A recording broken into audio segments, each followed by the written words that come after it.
গাড়ি back gear দেওয়াকে কেন্দ্র করে উত্তপ্ত হয়ে উঠল গোয়ালা বস্তি এলাকা। সামান্য ঘটনাকে ঘিরে শুরু হয় বচসা, আর সেই বচসাই মুহূর্তের মধ্যে রূপ নেয় মারপিটে। অভিযোগ, এক কলেজ ছাত্রীর সামনেই তার ভাইকে ধরে বেধড়ক মারধর করা হয়। ঘটনায় আতঙ্ক ও ক্ষোভ ছড়িয়ে পড়ে গোটা এলাকায়। স্থানীয় সূত্রে জানা যায়, রাস্তার পাশে গাড়ি ব্যাক করার সময় দুই পক্ষের মধ্যে কথা কাটাকাটি শুরু হয়। এরপর কয়েকজন যুবক একত্রিত হয়ে ওই যুবকের ওপর হামলা চালায় বলে অভিযোগ। কলেজ পড়ুয়া বোন বাধা দিতে গেলে তাকেও ভয়ভীতি দেখানো হয় বলে জানা গেছে। ঘটনার খবর পেয়ে দ্রুত ঘটনাস্থলে পৌঁছায় পুলিশ।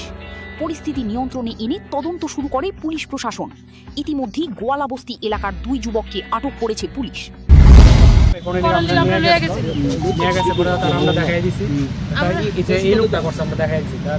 তারা কইছে আমরা থানাতে যাইতাম গা, আমরা এখান থেকে বাইরে থানাতে আইছি। থানাতে আইসার আমি বাইকটা নিয়ে বাইরে থানা থেকে আমরা কইছি আমরা যাইতাম গা, তারা বাকিটা দেখবো। তা আমরা বাইকটা নিয়ে যাই গেছে আমার ওই রাস্তার মধ্যে অটোতে তুলে দেওয়ার লাগা। ওখানে তুলতে সময় তারা দুজন আইসে কি একটা প্রথমত একটা গাড়ি ব্যাক গিয়ার দেওয়ার সময় কলেজ ছাত্রীর গায়ে লাগে, সেটাকে কেন্দ্র করে একটা পরবর্তীতে মারপিট হয় এবং সেই অভিযোগকে কেন্দ্র করে আমাদের পুলিশ গিয়ে যারা মারপিট করেছে এর মধ্যে দুজনকে আটক করে থানা নিয়ে এসেছে। তাদের নামগুলি কি? একজনের নাম শচীন রায়, একজনের নাম শিবরাম রায়।